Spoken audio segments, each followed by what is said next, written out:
আমার রুমের ওয়াশরুম ব্যবহার করতে মানা করেছিলাম, কিন্তু দেখলাম সে স্নান করে এসেছে। তার মুখে একটা অদ্ভুত হাসি ফুটে উঠল। যাই হোক, আমি যখন ঘুমিয়েছিলাম তখন আমার চুল অর্ধেক বাঁধা ছিল। সকালে যখন উঠি দেখি চুল খোলা এলোমেলো, তারপর বিছানার চাদর দেখে আমি হতবাক হয়ে গেলাম। আমার নাম সোনালি। আমি দেখতে খুব সুন্দরী। কয়েক বছর আগে সুভাষের সাথে আমার বিয়ে হয়েছিল। আমার স্বামী খুব ভালো মানুষ ছিলেন, তিনি সবকিছুতেই আমার সাথে একমত হতেন। একদিন আমার স্বামী একটি ১৬ বছরের ছেলেকে বাড়িতে নিয়ে আসলেন। তিনি বললেন, এই ছেলেটা অসহায়, ও আমাদের বাসায় কাজ করবে। আমার স্বামী খুব কৃপণ ছিলেন। ছেলেটি দেখতে খুব সুন্দর ছিল। আমি স্বামীকে জিজ্ঞাসা করলাম, এই ছেলেটি কোথা থেকে এসেছে? তিনি বললেন, সে আমার বন্ধুর বাড়িতে কয়েক মাস কাজ করেছে, কিন্তু এখন সে বিদেশে যাচ্ছে। আমার স্বামী বললেন, ছেলেটা আমাদের বাসায় দুবেলা খাবে এবং যা বলবে তাই করবে। আমি বললাম, আমাদের ঘরে তো থাকার রুম একটাই আছে। ছেলেটা কোথায় থাকবে? তিনি বললেন, চিন্তা করার দরকার নেই, ও ড্রয়িং রুমে থাকবে। আমি বললাম, ঠিক আছে। ছেলেটি খুব শান্ত ছিল। আমি প্রতিদিন ভোরে তাকে ডেকে দিতাম। সে চুপচাপ অনেক কাজ করত এবং সারা ঘর নিজেই পরিষ্কার করত। আমি তার জন্য নাস্তা তৈরি করে দিয়েছিলাম এবং সেও চুপচাপ খেয়েছিল। আমি জিজ্ঞাসা করলাম, তুমি কি কথা বলতে পারো? তিনি বললেন, জানি না। তারপর তিনি বললেন, আমি যখন চোখ খুললাম তখন আমি এতিমখানায় ছিলাম। আমার বয়স যখন ৫ বছর, তখন এক ব্যক্তি আমাকে এতিমখানা থেকে নিয়ে যায় এই বলে যে তার বাড়িতে কোনো সন্তান নেই এবং সে আমাকে ভালো স্কুলে ভর্তি করিয়ে বড় করবে। কিন্তু ৫ বছর বয়সেই সে আমাকে ঘরের কাজ করতে বাধ্য করল। আমি ছোট ছোট জিনিস আনা, বাসন ধোয়া, মেহমানদের সামনে থালাবাসন পরিবেশন করায় ব্যস্ত থাকতাম। আমার বাকি জীবনটা এভাবেই কাটছিল। যখন সেই বুড়ো মারা গেল, তার বউ আমাকে ঘর থেকে বের করে দেয়। তারপর থেকে আমি চাকর হিসেবে কাজ শুরু করলাম। কিন্তু যেই আমাকে নিয়োগ করল, আমাকে শুধু দুবেলা খাবারের বিনিময়ে রাখল। এর বেশি কেউ আমাকে কিছু দেয়নি। আমি দুবেলা খাবারের বিনিময়ে সব কাজ করি। তার গল্প শুনে খুব খারাপ লাগল। আমি মাথায় হাত বুলিয়ে বললাম, তুমি চিন্তা করো না, আমিও তোমাকে কিছু টাকা দেব। আসলে আমার স্বামীর বেতনও বেশ ভালো। তিনি বললেন, না, তিনি আমাকে দুবেলা খাবার দিচ্ছেন। এটাই আমার জন্য যথেষ্ট। আমার কোনো পরিবার নেই যার জন্য আমাকে চিন্তা করতে হবে এবং কেন আমাকে টাকা দিতে হবে। এজন্য আমি কৃতজ্ঞ। তার কথায় আমার হৃদয় ভারী হয়ে উঠল। আমি জানতাম না যে এই সহানুভূতি আমাকে অনেক মূল্য দিতে হবে। আমার স্বামীর কাজের সময়সূচি এমন ছিল যে তাকে প্রায়ই অন্য শহরে থাকতে হতো। কোম্পানির বস তাকে মাসে একবার অন্য শহরে ৩-৪ দিনের জন্য পাঠাতেন। সেই দিনগুলোতে আমি একাই থাকতাম। আমার বিয়ের ৬ বছর হয়ে গেলেও আমাদের কোনো সন্তান হয়নি।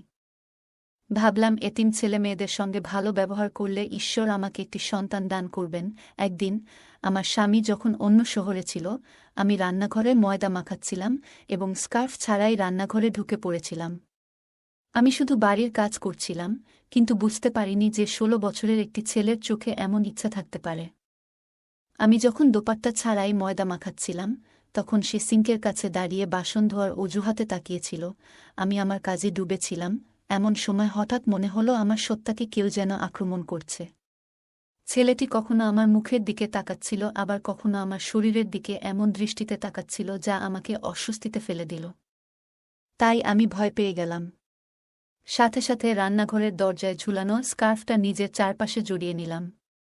ময়দা প্রায় গুঁড়ো করে ফেলেছিলাম, সেটি একটি বাক্সে রেখে ফ্রিজে রাখলাম এবং তৎক্ষণাৎ রান্নাঘর থেকে বেরিয়ে এলাম। আমার বিছানায় বসে ভাবতে লাগলাম, কেন এই ছেলেটি আমার দিকে তাকিয়ে আছে। তবে আমি নিজেকে আশ্বস্ত করলাম যে হয়তো এটা আমার মায়া হতে পারে। কেন এমন ভালো বাচ্চা আমাকে খারাপ চোখে দেখবে? এটি মহিলাদের প্রকৃতিতে দেওয়া হয়েছে যে তারা তাদের প্রতি নির্দেশিত ভুল অনুভব করেন, কিন্তু আমি এটাকে উপেক্ষা করলাম কারণ সে ১৬ বছরের ছেলে। আমি ভাবিনি যে সে এমনভাবে তার অসহায়ত্বের গল্প বর্ণন করতে পারে। কিছুক্ষণ পর ঘর থেকে বেরিয়ে দেখলাম সে সোফায় বসে আছে। রাতের খাবার খেয়ে সে বলল, ম্যাডাম, বাইরে খুব ঠান্ডা। আমি বললাম, তোমার খারাপ না লাগলে, তুমি তো ঠিকই বলছ। শরতের ঋতু শুরু হয়ে গেছে। সে বলল, আমি কোথায় ঘুমাবো? আমার একটি রুম আছে যেটা আমি আমার সেলাইয়ের জন্য ব্যবহার করি। সেখানে সেলাই করার জিনিসপত্র আর একটি মেশিনও আছে। আমি বললাম, তুমি আমার জিনিসপত্রে হাত দিও না। সে বলল, আমি তোমার রুমে মেঝেতে ঘুমাবো। এটা শুনে আমি চমকে উঠলাম, কিন্তু মনে হলো মেঝেতে বিছানা পেতে সে থাকতে পারে। আমি এখনও আমার শীতের জামাকাপড় বের করিনি, কিন্তু তার মুখে এক অদ্ভুত আনন্দের ছাপ দেখলাম, যেন সে খুব খুশি হয়েছে। তার বিছানাটা তুলে আমার রুমে মেঝেতে বিছিয়ে দিলাম। ঘুমানোর আগে আমি রুমের আলো নিভিয়ে দিলাম এবং ধীরে ধীরে গভীর ঘুমে তলিয়ে গেলাম। সকালে যখন আমার চোখ খুলল, মাথাটা খুব ভারী লাগছিল, হয়তো অতিরিক্ত ঘুমের কারণে। ঘড়ির দিকে তাকালাম, সকাল ৮টা বেজে গেছে। সাধারণত আমি সকাল ৬টায় ঘুম থেকে উঠি, কিন্তু আজ মনে হলো যেন অনেক ঘুমিয়ে ফেলেছি। তখনই আমি ওয়াশরুম থেকে পানি পড়ার শব্দ শুনতে পেলাম। বিছানার নিচে তাকিয়ে দেখলাম ছেলেটির বিছানা নেই, অর্থাৎ সে উঠে আমার ওয়াশরুমে ঢুকে গেছে। এমন স্মার্ট ছেলেটি আমার অনুমতি ছাড়াই ওয়াশরুম ব্যবহার করছে দেখে আমি হতবাক হয়ে গেলাম। আমার রুমের ওয়াশরুম ব্যবহার করতে মানা করেছিলাম, কিন্তু দেখলাম তিনি স্নান করে এসেছেন। তার মুখে একটা অদ্ভুত হাসি ফুটে উঠল। যাই হোক, আমি যখন ঘুমালাম তখন আমার চুল অর্ধেক বাঁধা ছিল। সকালে যখন আমার স্কার্ফ তুলতে গেলাম, বিছানার চাদর দেখে আমি হতবাক হয়ে গেলাম। যদিও আমি কোণে ঘুমাতাম, চাদরের অবস্থান দেখে মনে হচ্ছিল যেন কেউ সেখানে শুয়েছিল। রুম থেকে বের হয়ে বললাম, শোনো, আমি এখন পর্যন্ত তোমার নাম জানি না। সে বলল, হ্যাঁ ম্যাডাম। আমি জিজ্ঞেস করলাম, তুমি রাতে কোথায় ঘুমিয়েছিলে? আমার প্রশ্নে তার মুখ ফ্যাকাশে হয়ে গেল। সে বলল, ম্যাডাম, তুমি মাটিতে শুয়েছিলে। আমি কিছু বললাম না, শুধু তাকে চলে যেতে বললাম। তারপর আমি তাকে আবার ডাকলাম এবং বললাম, শোনো ছেলে, আমার ওয়াশরুম ব্যবহার করবে না। সে বলল, ম্যাডাম, আমার নাম বাবু। এতিমখানার লোকেরা এই নাম দিয়েছে। সে চলে গেল, আর আমি বিছানা থেকে উঠে কোমরে এক অদ্ভুত ব্যথা অনুভব করলাম। অলস বোধ হচ্ছিল এবং বিছানা থেকে উঠতে ইচ্ছে হচ্ছিল না। আমি চা বানাতে জানি, কিন্তু বাবুকে বললাম, আমার জন্য ১ কাপ চা তৈরি করো। সে বলল, হ্যাঁ ম্যাডাম, এবং সাথে সাথে আমার রুমের দরজা খুলে দিল। আমি বললাম, আজ আমি ভালো বোধ করছি না। সে আমাকে দেখে বলল, হ্যাঁ, এমন কাজই হয়। আমি ভাবতে লাগলাম, আমি কি ধরনের কাজ করেছি। আমার স্বামী অন্য শহরে যাওয়াতে মনটা খুব অদ্ভুত লাগছিল। বিকেলে যখন আমি ফোন করলাম, সে বলল, সোনালি, তোমার কি হয়েছে? তোমার শরীর ভালো লাগছে না? আমি বললাম, না, কাজ চলছে। সে বলল, আমি মিটিংয়ে আছি, পরে ফোন করব। তার কথায় আমার মন আরও ভারী হয়ে গেল। এটি একটি কাকতালীয় এবং মোহ ছিল। আমরা একে অপরের সুর থেকে জানতাম যে আমাদের সামনের লোকটি বিরক্ত কিনা। আমি একটি দীর্ঘ নিঃশ্বাস নিয়ে আমার স্বামীকে বললাম, কিছু না, গতকাল থেকে আমি অনুভব করছি একটু ভারী, আমার শরীর ভারী লাগছে, আমি খুব ক্লান্ত বোধ করছিলাম। আমার ভৃত্য আমার সামনে দাঁড়িয়ে বড় বড় চোখ করে আমার দিকে তাকিয়েছিল। তার চোখে এক অদ্ভুত তপস্যা ছিল যা তার অস্তিত্বকে সমর্থন করছে বলে মনে হচ্ছিল। খালাম্মা আর বউয়ের ব্যাপার ছিল, তাই ওখান থেকে উঠে ওর রুমে চলে গেলাম। ওর মিটিং জরুরি ছিল। কিছুক্ষণ পর আমি কলটা বন্ধ করে দিয়ে আবার বসলাম। তখন দরজাটা খুলে গেল এবং দরজায় দাঁড়িয়ে থাকা চাকর বলল, কি হয়েছে? আপনি কি কিছু চান? আমি চোখ বন্ধ করে মাথা নেড়ে বললাম, না, আমি কিছুক্ষণ বিশ্রাম নিতে চাই। আমি আমার চোখ বন্ধ করে অনুভব করলাম যেন তিনি দরজার কাছে দাঁড়িয়ে আমার দিকে তাকিয়ে আছেন। পরের মুহূর্তে তিনি ঘাবড়ে গেলেন এবং তার মুখ গম্ভীর হয়ে গেল। সে বলল, আমার মনটা ভালো নেই, তাই তোমার মাথায় মালিশ করতে চাই। আমি খুব ভালো করে মালিশ করি।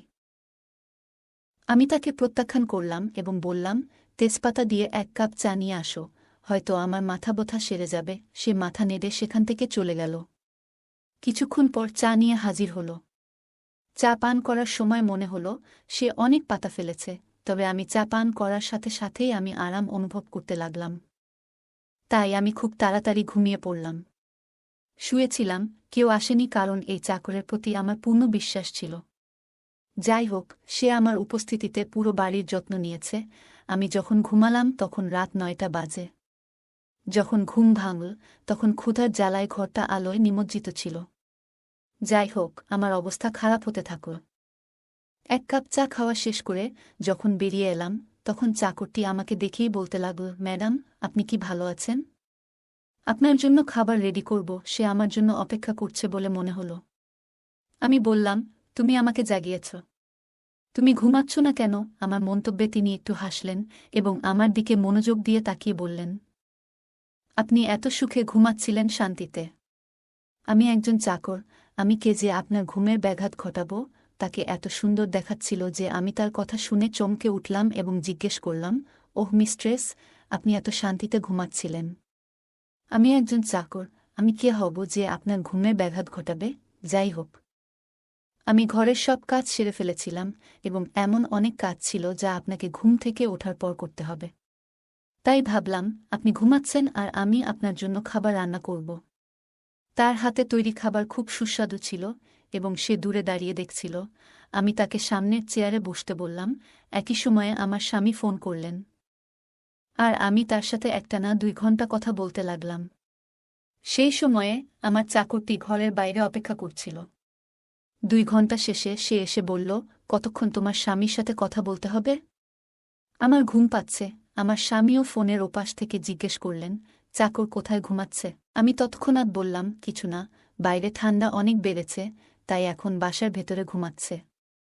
গত রাতেও আমার রুমে একই বিছানায় শুয়েছে। এই কথা শুনে আমার স্বামী কিছুক্ষণ চুপ করে রইলেন, তারপর বললেন, তার ওপরে ওঠার দরকার নেই, তাকে বলো বাইরে আশ্রয়ে শুতে, এখন তেমন ঠান্ডা নেই। নইলে অন্য ঘরটা খালি করে দাও। আমি বুঝতে পেরেছিলাম যে আমার স্বামী ঘুমাতে যাবেন, তাই তার সাথে কথা শেষ করে আমি চাকরকে পরিষ্কার করে বললাম, তুমি এখানে লজে আছো। তোমার বিছানা কোণে বিছিয়ে ঘুমাও, আমি তোমাকে আমার ঘরে রাখতে পারব না। তিনি একটি দীর্ঘ নিঃশ্বাস নিয়ে বললেন, ঠিক আছে, আমি তোমাকে আমার উপপত্নী মনে করি, কিন্তু তুমি আমার উপর এতটুকু প্রভাব ফেলছ। এটা শুনে আমার লজ্জা লাগল। আমি বললাম, এমন কিছু নেই, তুমি এখানে লজে ঘুমাতে পারো। যাও, সকালে ঘুম থেকে উঠে নাস্তা তৈরি করতে হবে। এই বলে আমি আমার রুমে চলে গেলাম। এত ঘুমানোর পরও যখন আলো জ্বালালাম এবং পড়তে বসলাম, ঘুমটা আবার আমাকে আলিঙ্গনে নিতে শুরু করল। আমি ভাবছিলাম আমার স্বামী আমার পাশেই আছেন, কিন্তু যখন চোখ খুললাম দেখলাম আমার স্বামী বাড়িতে নেই। যা দেখলাম তা দেখে আমি হতবাক হয়ে গেলাম, কারণ চাকরটি আমার ঘর থেকে হাঁটছিল এবং তার শার্টটি নিঃশব্দে তুলে নিচ্ছিল। আমি হতবাক হয়ে গেলাম। যা বুঝলাম তা হলো আমার গুজবাম্প ছিল। আমার অস্তিত্ব ছিন্নভিন্ন হয়ে গেল। পরিষ্কার যে আমার 5 বছর বয়সী চাকর আমার সাথে কিছু ভুল করেছে। আমি তৎক্ষণাৎ আমার ঘরটি ভিতর থেকে বন্ধ করে দিলাম। এরপর আমি আর ঘুমাতে পারলাম না। একটা 16 বছর বয়সী ছেলে কিভাবে এমনটা করতে পারল তা ভেবে পাগল হয়ে গেলাম। পরদিন সকালে চাকরটি এল না। আমি রুম থেকে বেরিয়ে এলে সে অদ্ভুত দৃষ্টিতে তাকাচ্ছিল।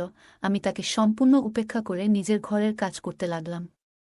আমি লক্ষ্য করলাম, ছেলেটি কেবল বয়সে ছোট নয়, কিন্তু অভিজ্ঞতা এবং চেহারার দিক থেকে সে ক্ষুধার্ত নেকড়ের মতো দেখাচ্ছিল।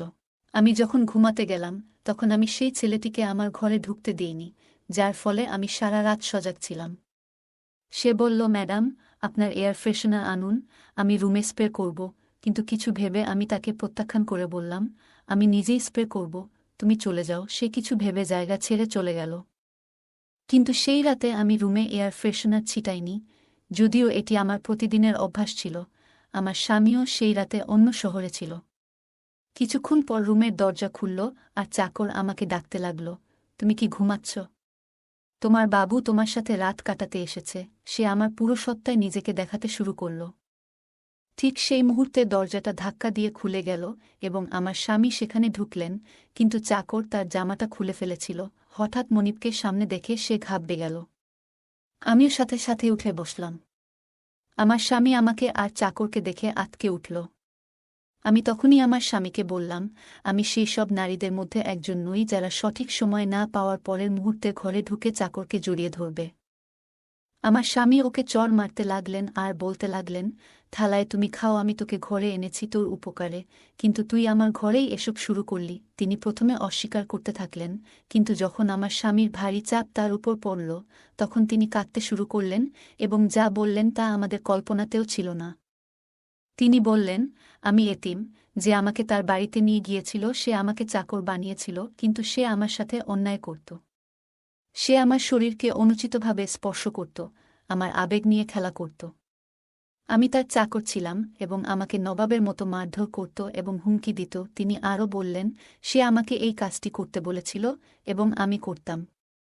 সম্ভবত এই কারণেই আমি সময়ের আগেই যুবক হয়ে গিয়েছিলাম। আমার ভিতরে নিসওয়ানির প্রতি আকর্ষণ বাড়তে থাকে। ওস্তাদ আমার সাথে প্রতিটি নোংরা কাজ করেছে যা একজন পুরুষের মধ্যে ঘটে। অতঃপর যখন আমি সন্তুষ্ট হলাম তখন তারা আমাকে বাড়ি থেকে বের করে দিল। আমি যখন আপনার বাড়িতে এলাম তখন আমি ধৈর্য ধরতে পারতাম না এবং তখন আমি এয়ার ফ্রেশনারের ওষুধ মেশাতাম। সুগন্ধ পেয়ে আপনি যখন ঘুমিয়ে পড়তেন তখন আমি রুমে আসতাম, ততক্ষণে সেই সুগন্ধ কমে যেত। মিস্ট্রেসের সাথে আমার শরীরের খিদে মেটানোর পর আমার শরীরে খুব ভালো লাগত। তিনি কাঁদছিলেন এবং আমার স্বামীর কাছে ক্ষমা চেয়েছিলেন।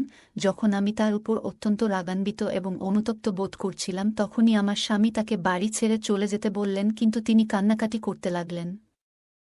আমি মাঝরাতে কোথায় যাব? দয়া করে আমাকে ক্ষমা করুন। আমি এরকম কিছু আর কখনো করব না। আমার স্বামী তখন বললেন, এমন একজনকে এখানে রাখা ঠিক নয়। ছেলেটির এই অবস্থার পেছনে প্রথম দায় ছিল তার মালিকের, যিনি তাকে এতিমখানা থেকে নিয়ে এসেছিলেন। যদি একটু তদন্ত করা হতো তবে হয়তো শিশুটি এতিমখানাতেই নিরাপদ ছিল। সেদিন রাতে ছেলেটিকে গেটের কাছে রেখে দিলাম এবং পরদিন সকালে তাকে পুলিশে সুপর্দ করলাম। তাকে কারাগারে রাখা হলো যাতে তার শারীরিক প্রশিক্ষণ ও স্বাস্থ্যের উন্নতি হয় এবং ভবিষ্যতে সে একজন ভালো মানুষ হতে পারে। যাই হোক, আমি কখনোই আমার স্বামীকে জানাইনি কতবার ছেলেটি আমার সাথে যৌন মিলন করেছে।